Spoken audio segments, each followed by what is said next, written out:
come July and August, we'll be having the same conversation about 90-degree weather.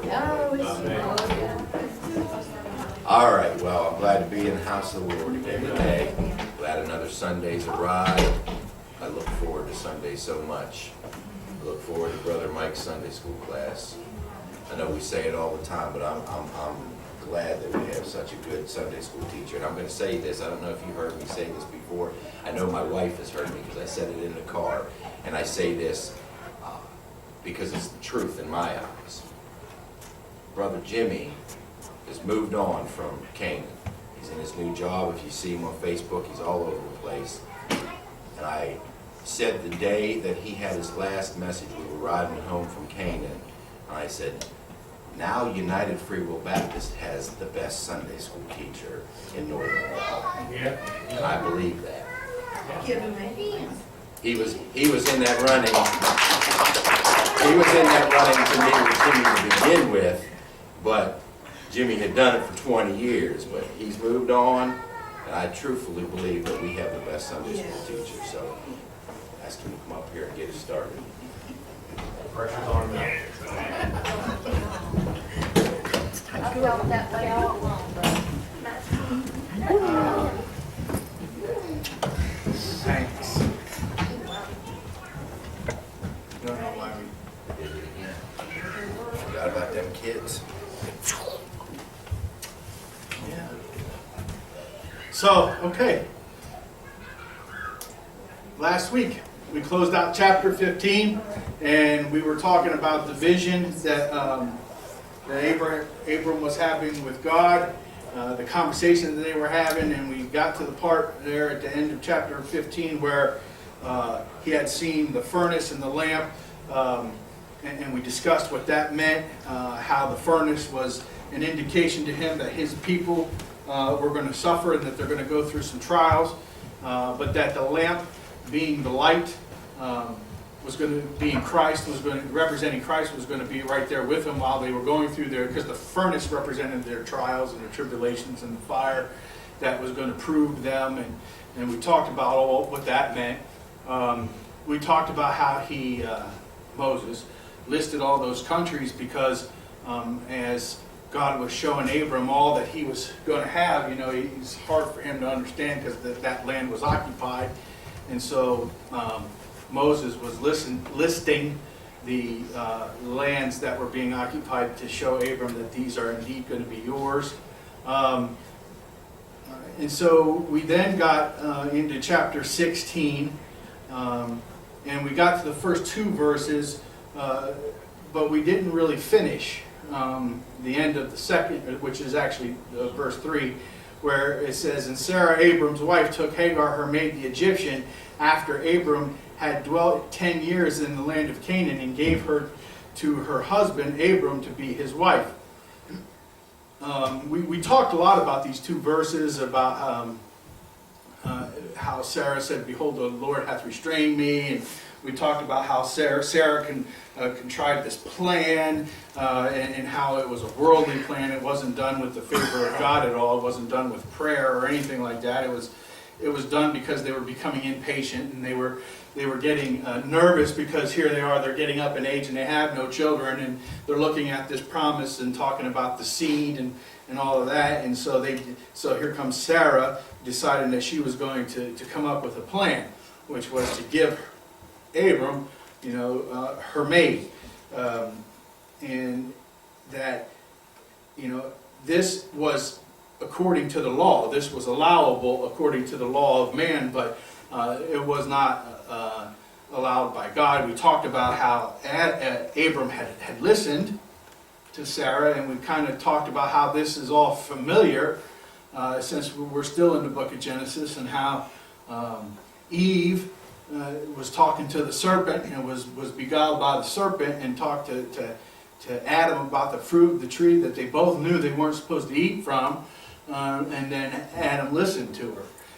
And so we're seeing this again repeat itself, history.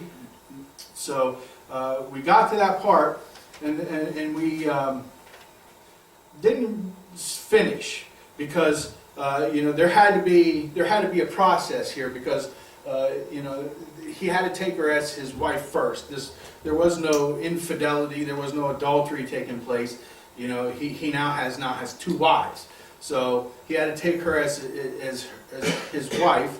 And Sarah, if you will, officiated this process. She led Hagar to Abram and personally turned her over as her purview as her maid. That, you know, we talked about that last week too. She was Sarah's property, given to her probably by the Pharaoh when they were in Egypt. We discussed that, but you know, she answered to Sarah.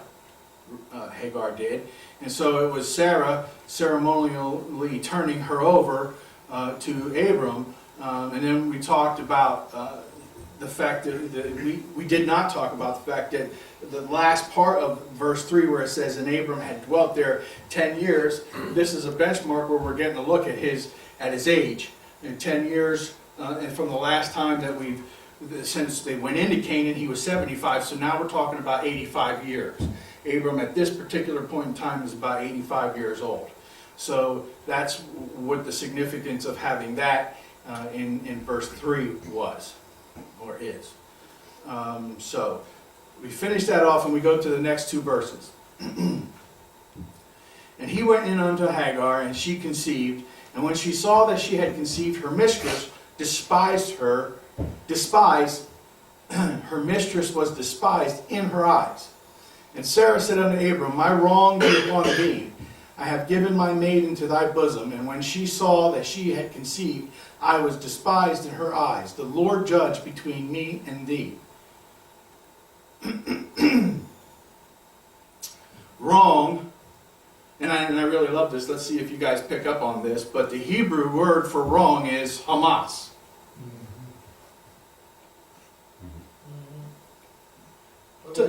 You might as well just stop right now, because you're wrong all day long.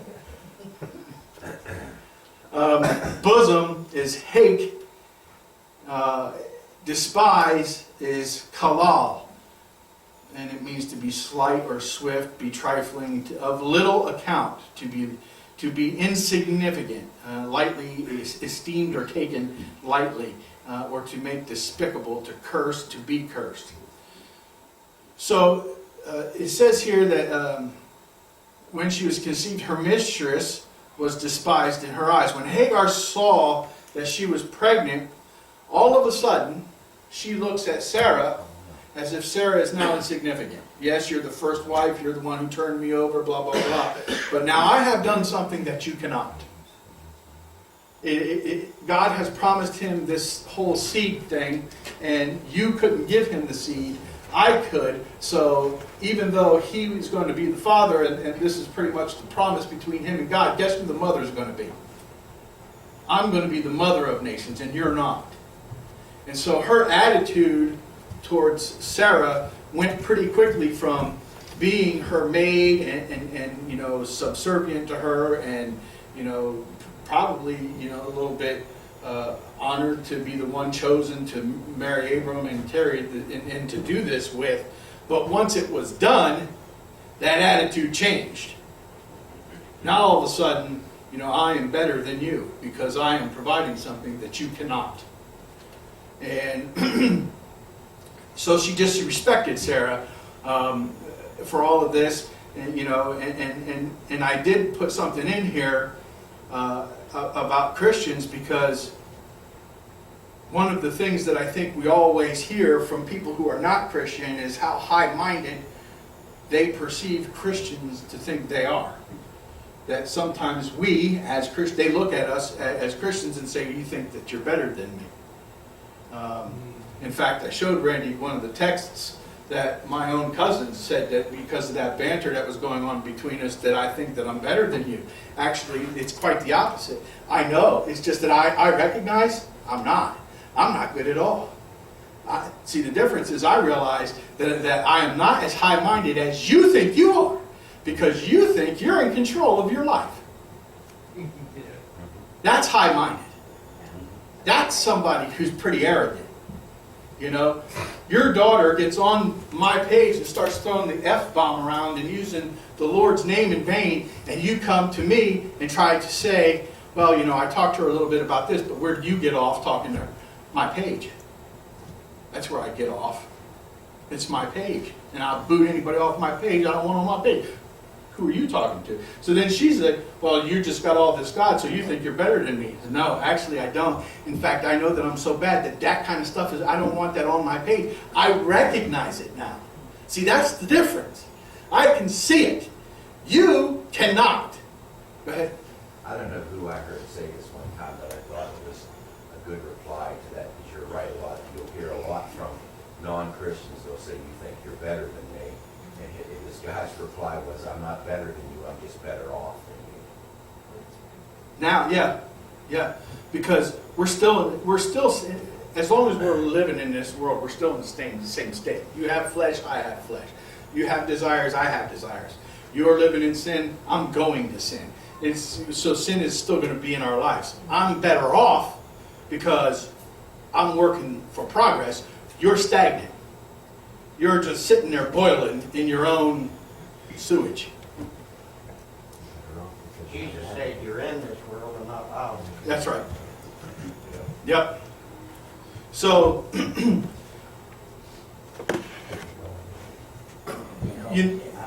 here's another thing too. We realize that we can't make it through anything without the light and the truth in Christ. Everybody else thinks that they are the light and they are the truth and that they can make it through anything on their own.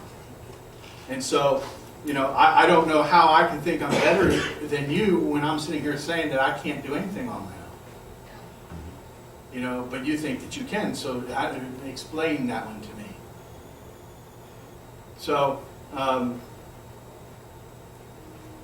this could be where we have the spirit of one-upping, and we do that as today too. You know, all of a sudden, Hagar is in a position where she may have better favor because she's the mother of Abram's baby, and if child, and so if she can somehow make Sarah look insignificant, maybe Abram will take favor on her. We try to one-up each other all the time. I mean, at least sometimes we do it. We call it the spirit of competition. We'll put a label on it, but what it is that I'm better than you. You know, at something in particular, and so you know you get something, and then somebody gets something just a little bit better. So you're back at the store trading up. You know, trying. Oh, look at what I got. You know. So I mean, we do that to each other all the time. Instead of, huh? You get a little personal there. Yeah. Well, he can come up here and say it's the truth if he wants to. I'll talk about myself. You call it what you want. I'll call it the spirit of competition, but that's what we're doing. And you know, I do know this. I know I'm finding myself in a lot of areas of my life asking myself, why can't I just be satisfied with what I've been given? You know, we say it, that the Lord's provisions are sufficient, and then we have, but then we want to better. So we go out and we get something that's better or more expensive or whatever, and then we brag about it, you know. But the question is to Hagar, okay, you know, you were needed, so they employed you for a specific purpose. You have fulfilled that purpose. That doesn't make you better, it just makes you've succeeded. Everything has happened the way it should have happened. You know, just be happy that we're successful. You know, be happy with where we are. And I know that in my own house that's a problem, because I know there are some people that have a lot and just seem to always want more. You know, and then we have to get to know the word no and be intimate with the word no. So I know that this, you know, could be an example of one-upping, but also look at this from Sarah's perspective, because this was her plan, right? You used a human being as a tool to accomplish something that you couldn't accomplish. And instead of just saying that you have faith, and that, because we say it all the time, we have faith that as long as we keep doing what we're going to keep doing, the Lord will bring our unsaved loved ones back to the church. We say that, right? We have faith that because we believe the Lord to do that, that He will reward our faithfulness to Him, and that will happen. So what happens is you're about ready to die, and you've got family members that are not back into the church. What are you going to do? Well, if you're Sarah, you go employ somebody else to falsely bring them into the church, not according to God's will, which would be against their heart. God wants people to come to the church because of their heart, because they want to seek Him with their heart, So that's what He wants. But what we want is something different. I just want the comfort of hearing you say that you love Jesus Christ, whether sometimes you want to hear whether that person means it or not. You're worried about your own peace of mind, because that's what you want to satisfy.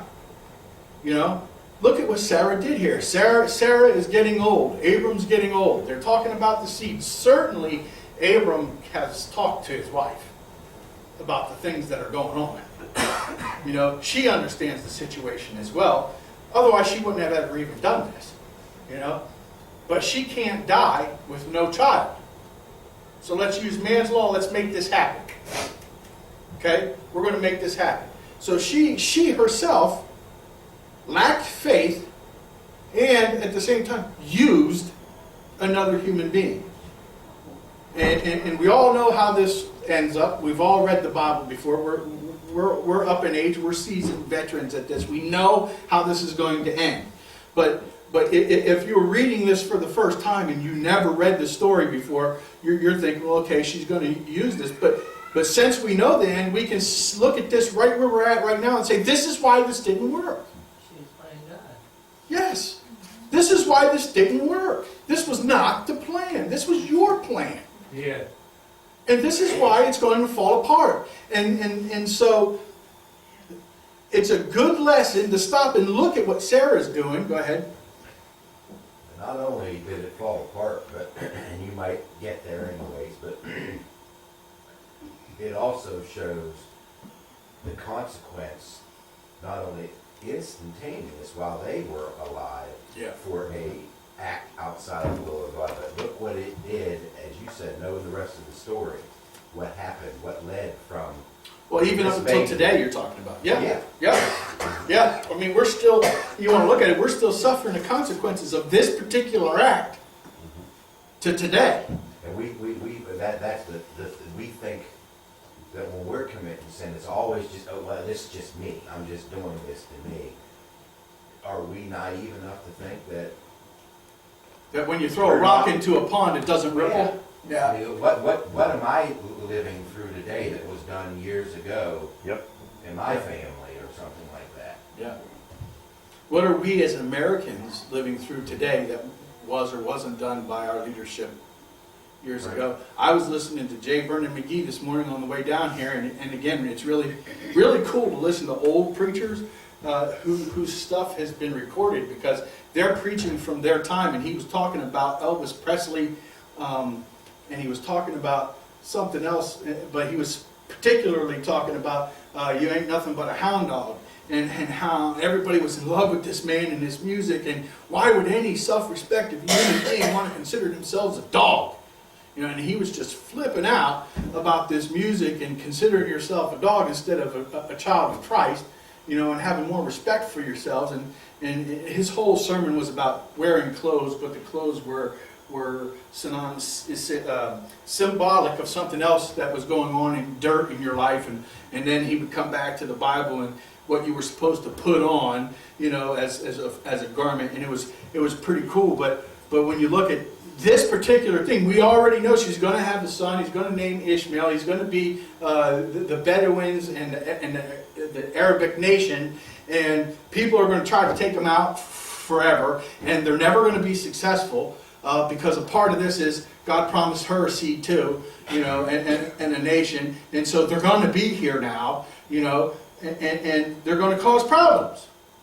And they're causing problems to this very day. And they'll cause problems to the end of time. They're going to cause problems to the end of time. You know, and it's all because Sarah decided that she needed to do something because God wasn't working fast enough, or he wasn't holding up his end of the bargain, or that he wasn't doing whatever. You know, no faith that he was going to do what he said he was going to do. And that was her choice. And maybe 90%, 10%, whatever, however you want to divide it. Let's not get off of the fact that Abram should have said No. no. It's the garden all over again. All over again. There's culpability on man's part too, because he should have looked at her and said, "Woman, you're crazy." God said he's going to provide. That's all that we need to know. That's it. Go ahead. In this case, I would say that Abram's even more at fault than Adam was. Yeah. Yeah. Because none of that could have happened without Abram doing what he needed to do to make that child. Yeah. He didn't even have to tell her no. Not He only, had to follow through with Yeah, he didn't have to do anything. not only did he disobey the will of God in that, but he disobeyed the will of God and he was tempted. Yeah. That's, that's the way I look at it. Sin to the flesh. Yeah. Yeah, this is, because just It's not because very you often didn't that commit the wife loves adultery, another woman, just because you didn't commit adultery according to man's law, doesn't mean you didn't commit adultery according to God's law. That's right. And God's law never said that it was okay to have two wives, multiple wives. Never. Anywhere did it say that. Go ahead. He waited so long. In other words, Abram and Sarah was younger, 20-some years younger. But then they waited and waited and waited for a seed of the promise, and it never came. You know. You know, another thing too that, and I've heard Dr. McGee say this too, you know, when I'm listening to him talk about Genesis, because he's really different. His commentaries are all audio. So you can listen to him talk. You know, God put, through the very beginning, God was putting Abram through a lot of series of tests. Yeah. You know, putting him in positions to see how loyal are you going to be to me. You know, he does that with all of us. He gives us very clearly his expectations and his goals and says, this is what I want for you. And then just sits back and lets you exhibit your free will, you know, and lets you do that. And he let Abram do this. And you know, again, we know the story, and we're going to see it down the road, but there's another multiple years where God probably doesn't even talk to Abram. You know, because he's what did we say? He's 85 now. So we've got another 13, 14 years before we see, you know, him have his own child with Sarah. So God's probably not very happy with this right now. So, you know, and then Sarah comes and said, you know, here she did all of this and she used Hagar, and now we have this behavior on Hagar's part that Sarah did or didn't even think would come, but it's here. There's a problem. So then she goes to Abram and says, "This is on you, man. Yeah. This whole thing, my wrong, be upon you." And so she says it's Abram's fault. It's your responsibility, which we just agreed is somewhat true, because you should have said no and you didn't have to do what you did. Because at some point in time you said I do, when you should have said I don't. I'm reading If it that was an a American a little wedding. bit different way. I'm reading it as she said, you know, she said, my wrong be upon, she said, I have, seems to me like she said, I have wronged you. You know what I mean? Yeah. Is that my... Well, when I read the commentators, I have read both. Okay. It just seems that it depends on what denomination that you are as to which one that you pick. Okay.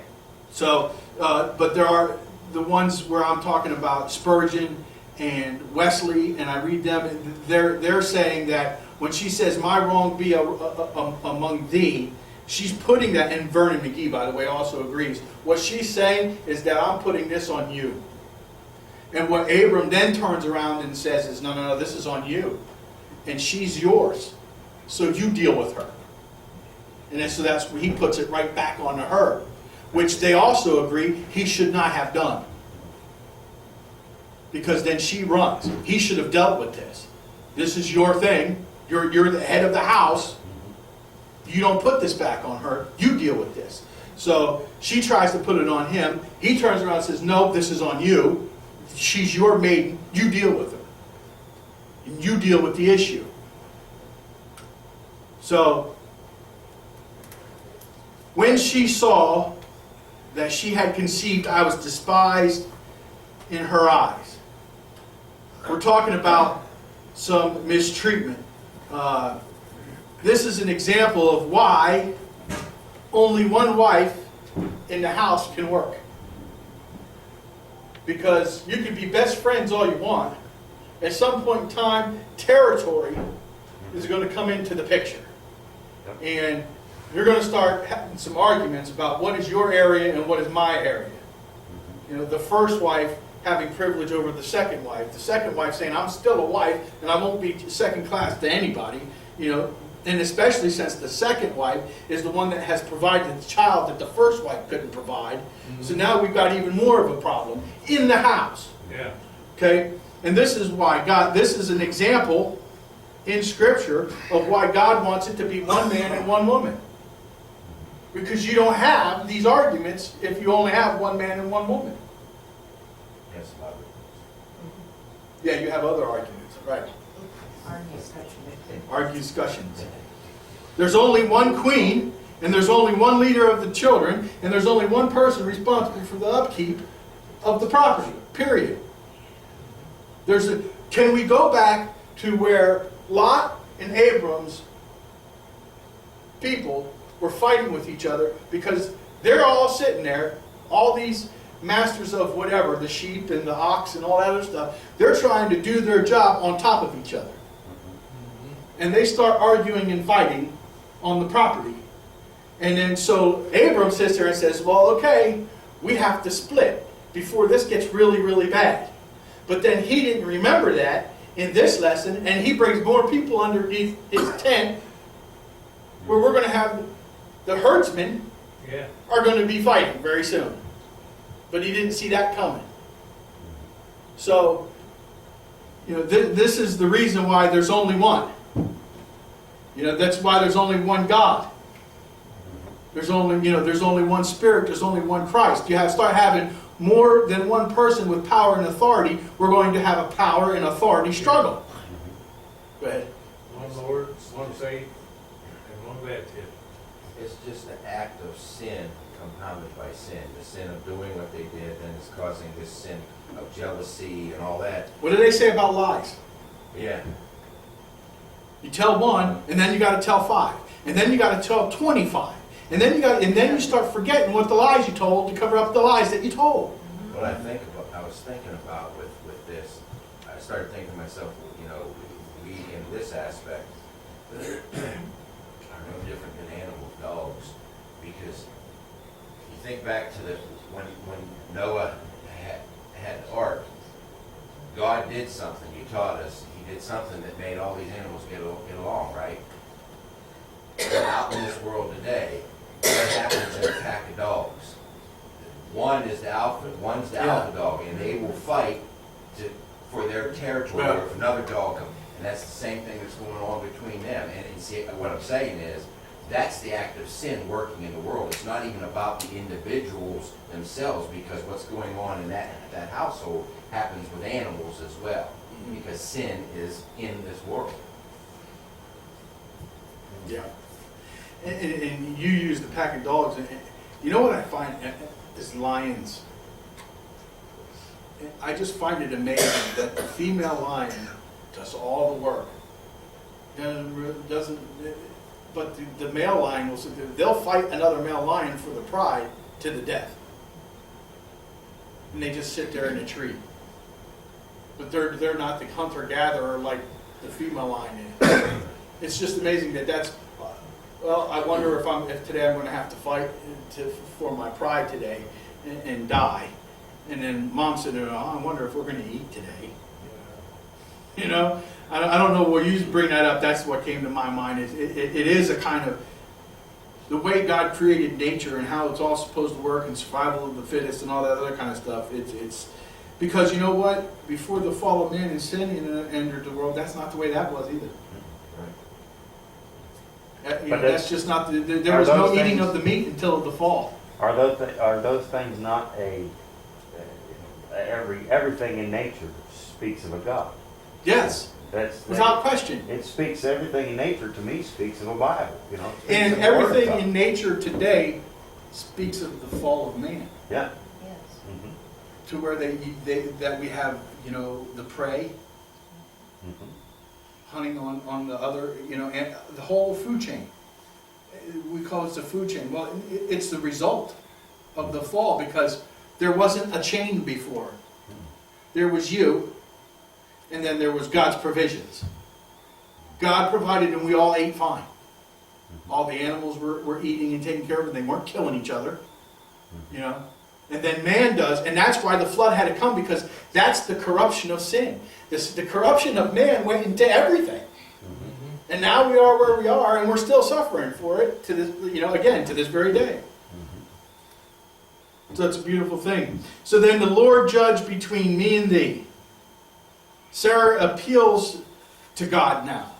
God has to solve it. Now all of a sudden things have gotten so far out of control. And at this particular point, you know, maybe Adam and Eve did come up. I don't really know. But now all of a sudden, let's bring God into the mix. You know, because we haven't relied on Him up until now with all of this process. Now things are so out of control. God judged between me and thee, whether my wrong was worse than your wrong. Yeah. Mm-hmm. You know, no one who loudly, you know, and to make such a scene about it, that, you know, because she's got culpability, it's her idea, she went and got Hagar and all that other kind of stuff, and then Adam has his culpability and whatever. So now we're just going to bring God into the mix, and He's going to have to sort this out. You realize that just because somebody cries out for God in a situation doesn't mean that you're right. Mm-hmm. Yep. And it doesn't mean you're safe. Yep. So you need, you know, she's looking to be right here. Because this is all falling apart. It's panic. What we're seeing is Sarah is panicking. Still, it started with panic. It started with panic. Mm-hmm. So she's still panicking. And it's a note that I have here too. You know, don't you ever notice that the person who screams the loudest is usually the person who is most guilty about a wrong? Now, I'm not talking about when you accuse somebody who's innocent, because innocent people tend not to like to be accused of things. And they get really hot and they get really loud. You know, there's a definite way to talk to people, and it's funny because these are some of the conversations that go on at work where I'll watch somebody, they'll go through the roof when you accuse them of something. But then you accuse somebody else, and all of a sudden they want to play Columbo, and they want to help you figure out who did it. And they want to help you, you know, think this out. Well, you know, so-and-so was here, and so-and-so, excuse me, but I just accused you of theft, and you don't seem to be too upset about that. Well, you know, I don't know who did it. But it wasn't you, right? Because I'm still not hearing you say that. And an innocent person would be saying, well, I hope you don't think it was me. Well, yes, I do. What? Yep. Then they jump out of their chairs. So I'm not talking about that. What I'm talking about is when you've got you know, a group of people and you all done something wrong, it's usually the loudest one pointing the fingers at everybody else. That's the person that I always pay attention to. You have multiple kids, you can see that at work a lot. Yeah. Mm-hmm. Yep. Ain't that right, Mr. Brady? It is. Yeah, the debater. They don't even know that they have that nickname. But that's what they do. Verse number 6, but Abram said unto Sarah, behold, thy maid is in thy hand. Do to her as it pleaseth thee. And when Sarah dealt hardly with her, she fled from her face. One of the things that we do at work, and I don't know if anybody else does it, is but when we get to the certain point in time where an employee has done something wrong, we usually say, okay, here it is, your choice. You can either resign or we terminate you. It's your choice. They usually choose to resign because, especially when we know that this is a done deal, it's a lot, we've got it. You did it. There's no question about it. But usually they resign because we make some kind of promise that, we won't block unemployment, or we won't do this, or we won't that. We just want you to leave, on your own. Abram looks at her and says, listen, this isn't my problem, this is your problem. Yeah. I disagree with that. It is his problem, but that's the way he saw it. Again, this is a chapter, if you recall, we would say that if any one chapter of Abram's life could be erased, this would probably be the chapter he would pick, because it's littered with garbage. It's littered with just bad decision after bad decision, and disobedience and unfaithfulness to God and everything. It's just not a good chapter in the life of Abram. So, and here's him not being the leader of the house. He's not taking care of business. He's saying, hey, you did this, you're my first wife, you go ahead, you deal with this. And so she takes that and she starts dealing harshly with Hagar.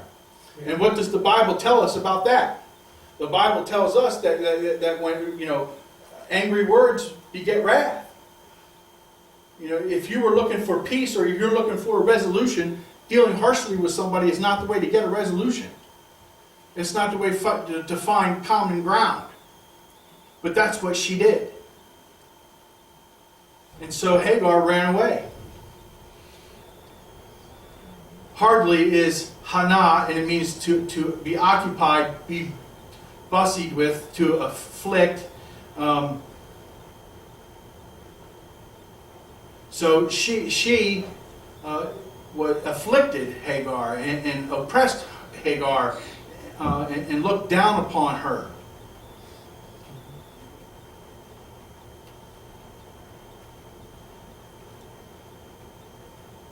Yeah. You read these things like this, and you wonder who's responsible to begin with, and all that. And they were serious. I mean, they had no seed at all. Right. A righteous seed. But then they started after the baby was born, or after this Egyptian had been with Abraham for 10 years or more. They begin to pick at one another or despise one another. If I was married to my wife and then it was lawful for me to have another wife, I couldn't afford to take care of the one I had. No. But I don't know, whose responsibility would it be? Would To it do be what? completely Sarah's responsibility, or would it be Abram's responsibility? It'd be both of them. Completely. First of all, I believe that the primary responsibility would be Abram. But like Billy said, there is a, first of all, Sarah was his first wife, so there is a chain of command in there as well. Yeah. And so Sarah brings it to Abram. I'm not necessarily, according to the conversation that's going on between Abram and Sarah, it's not a good conversation, but let's not forget that God isn't in this anyway. This was all them to begin with. So they're sitting here rational. What this is showing is this is two people taking care of things on their own. They're doing things on their own. Yeah. They are completely independent of God at this particular moment. They're sitting there handling things to the best of their ability, in that they don't have God there with them. They haven't even considered. They've forgotten completely about God's promise. Notice they didn't say that they went to prayer or did anything. Where's Abram's altars? Mhm. He's always going to his altar. Where's his altar? Go to it in prayer. Do something here. But Abram should. It doesn't say. this story doesn't tell us that he took any time to think about anything, to analyze the problem, to come up and say something, deliberate, to do anything. He basically just turned this right back over to Sarah. Some people want to interpret that and say, well, look, you're my first wife. This is originally your maid. So therefore, I'm giving you the authority to deal with this as you want to deal with it, and look at that as a respectful thing and not a neglectful thing. This is a neglectful thing. You should have been involved with this. You should have brought them both together and said, listen, this is how this is going to run in my tent. You've got 2 wives now. You're responsible for both of them. So Also, look at how Hagar was treated. yeah, well, and that's where when I was reading this and studying this and reading all these comments, you've got to keep this. This is a very hectic situation here because first problem is Sarah deciding that she needed to do this with Hagar. Second problem is Abram agreeing to do this. Third problem is Hagar gets an attitude problem when she gets pregnant and gives Abram something that Sarah couldn't. And then you have the next problem is Sarah and Hagar can't get along. Then the fifth problem is Sarah and Abram are having a quarrel about Hagar. problem number 3. Then we turn around, we go back, and we're back to problem number 6 is we're back to Hagar and Sarah because now Abram's saying, well, she's yours, you deal with her. So then she goes back and she deals with Hagar. And I would say to Sarah, what did you expect from Hagar when you pulled her in here to solve the problem you should have went to God with? And then I say to Hagar, what did you expect Sarah to do when you disrespected her the way you did? What do you expect from all of this? But everybody's just running around in this situation, if you notice, doing whatever they want to do. And not being forgiving and not. They're practicing God. any Yeah. foundations of Christianity in this. It seems to me that they just viewed Hagar as possession. She was a tool. Yeah, she That's was a exactly what it possession. was. She was like the donkey or She the was treated horribly. cattle or whatever. Right? And then when she got the one up, she flipped the coin over and she started disrespecting Sarah. I'm better than you. Why? Because I have the seed. It's right here. That's right. And so we've got 3 people completely independent from God at this moment in time, making a mess. And it's another reason why, Jay Vernon's the one that said it. He's like, if there's a chapter in the Bible that shouldn't be removed, it's probably this one. Because it's one of the worst chapters for Abram. Yeah, I was just thinking, all the way up through this, now you think about all the situations that Abram had been. It ain't like Abram ain't been between a rock and a hard place before.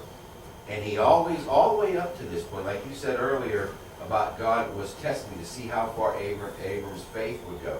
He was passing the test all the way up to this. And then this situation hit, and he just... Well, he did sometime too. God let Abram alone when he went into Egypt for a while. He didn't talk to God too much. God didn't talk to him too much then. Instead of staying in Canaan because of the famines and deciding, well, we're going to go to Egypt. If you notice through that whole time period we were doing there, God wasn't talking to him either. Not during that time. Yeah, but for a while now, he has been passing the test. Yeah. And he hits this problem. God ordained. Yeah, I think it's like this. I think that if I had put myself in Abram's position, because of his wife, he was worried over his wife's, that he wanted to please his wife. And you know what I mean? And So he committed idolatry. yes, Yeah. that's exactly what, her faith got low, his faith got low, because her faith got low, and he was, it's just a tumbling effect. You know what I mean? Once he was in the mess, and she come to him and said, hey, you need to you're the head of the house here, you need to figure this out. He still went like this. Yeah. It's like that, to me, this reads to the I can't scorn. please you. Back off. You two figure this out. Mhm. I see as Hagar is like her shoes. I mean, she was a possession. She was a maid, a slave, whatever you want to say. She didn't Right. matter. And it's like, you gave her to me, you don't want me to have her, get rid of her. Yeah, They're your right. shoes. And on top of that, because that's the attitude Sarah had about it from the very beginning, my question still is, what do you think is going to happen when you treat somebody that way? You know? Go ahead, brother. To me, it sounds like Hagar was her housekeeper, we might say, her housekeeper. Yeah. She was employed by Sarah, housekeeper, to help her, well, they had a lot of Well, labor involved. Yeah, I think that Hagar had never been anything but property. Because she was the property of the Pharaoh, because he had the authority to give her away. To Sarah, when they were in Egypt doing that whole, she's not my wife, she's my sister thing. You know? Which was not a fine moment in Abram's history either. So, you know, her thing is, for the first time now, she's pregnant, you know, she's been being used. Now I'm serving a purpose. I have the seed of our ordained man. Remember, because he got ordained in the middle of the battlefield. I have his seed. I am his wife. And then on top of that, the first wife couldn't do it, so now I'm better than you. All of a sudden, she has something to brag about. And she probably wasn't really good at that. And she was loud and obnoxious about it. And this is all just going wrong. This is all just something that's spiraling way out of control because we have 3 people who think they know what's going on. You know? And so what does Hagar do? Hagar runs away. She takes off. I'm not going to put up with this. You know? And she's with child, so it's kind of important for her to get back there. You know? But she's not, you know, she just leaves all of her obligations. She just quits. You know, it was too much for her to bear. And we know what's coming. We know that she's going to see an angel, and the angel's going to tell her to go back. You know, but there's also something, you know, and we're going to see because I think it's the next verse, and it's just getting 10 minutes to 11, and I don't want to get into the next verse. But there's a point here. She runs away. She's going where? Home. Why? It's familiar. Christians get bogged down, and they get low on their faith, and they do what? They go back home. Where? Flesh. Why? It's familiar. It's easier. It's easier. I'm familiar with all the problems of the world. Been there, done that. I know who I can go and get money from illegally. I know everything I need to know to survive in the world. Not like Christ, but I'm comfortable over here because things are not working out over here. So let me revert back to what I was doing. Hagar's like, okay, this is out of control. This is nuts. I'm not going to sit here and put up with this. I'm going to go back home because maybe working for the Pharaoh, I had to do things I didn't want to do, but I was never treated like this. I ate better than this. Whatever, you know, you're going to go back home. Kids do it all the time. They go out there, they get under too much debt, and they come back home because they can't survive. So this is it's where she's looking for comfort right now. Hagar is being abused. That's what you do. You look for the comfort. What am I going to get the comfort from? You know. Well, she got comfort from Hey, place. and you don't have to run away either. But just we all do this. What do we do? Some of us, when we're trying to quit smoking, and things are getting too rough, what's the first thing we do? Get a cigarette. Go get a cigarette. You're absolutely correct. Get it cheap. When we got something on our mind and we're up in the middle of the night, what's the first place we go? Refrigerator. Let me go eat something. I'll feel better if I eat something. Been there, done that too. You know? Smoke and then eat and then smoke again. This is me, believe it or not. But when I'm at home and things ain't going right, you know where I go? Work. I go to work because when I go to work and I ask somebody to do something, they do it. And I don't have to argue with nobody because I'm the manager. People do what, I'm not going to ask people to do something stupid, but it's just the feeling of I don't have to argue with you if I just ask you to go do something. So I feel more comfortable at work. And so when things are not going well at home, that's where I run off to. I go to work. Some people get underneath the covers and they go to bed. And they lock the bedroom door. They don't want to hear nothing. They don't want to see nothing. Some people go to the gym and get their frustrations out. Some people go for a 1 hour walk. The whole point of this is when we're feeling like Hagar, we run too. It may be just to the cigarette, or it may just be to the refrigerator or to work or wherever, but we're running because we're not doing what she didn't do, which is fall on your face and turn this over to God. Amen. For God matter anything. God met her anyway, but this is the picture that we need to look at. This story of Hagar is, because first, this whole thing is godless. From the very beginning, there isn't any prayer about this whatsoever for none of the three of them. And then finally, it blows up, and she leaves, and not a one of them turned it over to God. Yeah. And so, Billy's right. God's not going to allow this to happen, so He's going to intervene again, just like He intervened with the flood because He knew that people weren't going to get right. He intervened by sending Christ here because He knew we weren't going to get right. He intervenes with angels all the time because we're not going to get right.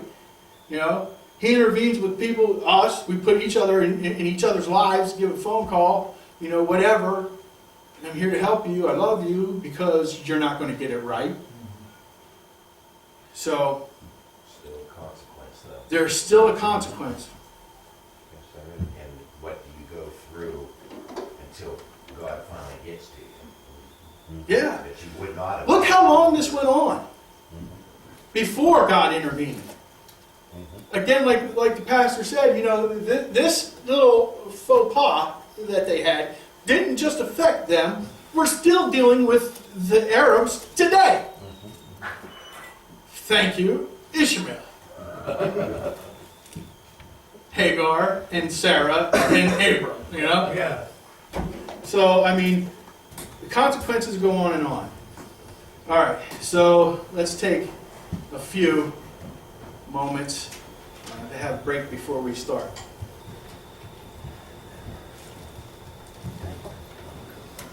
You know what helped me? Brother Mike? Suckers. Little dum-dum suckers. Well, when I'm at work, I've got, so Brittany bought me some little candy, and they help. Well, the thing with the sucker thing was, for me, personally, it's like when I got done with it, like it stick a lot, you know, you gotta, I'm used to sticking That's something what in your mouth. Grandpa used to tip them with cigar, the classic tip. Yeah, And he'd chew on that all day. yeah, that's what I did with just the sucker Yeah. sticks, and then I was thinking, anyhow, I mean, I tell you, I know, you know, I've put a lot of different things, and that was the hardest, and it is, they can say whatever they want. You know, I remember when I did smoke for about a week, and I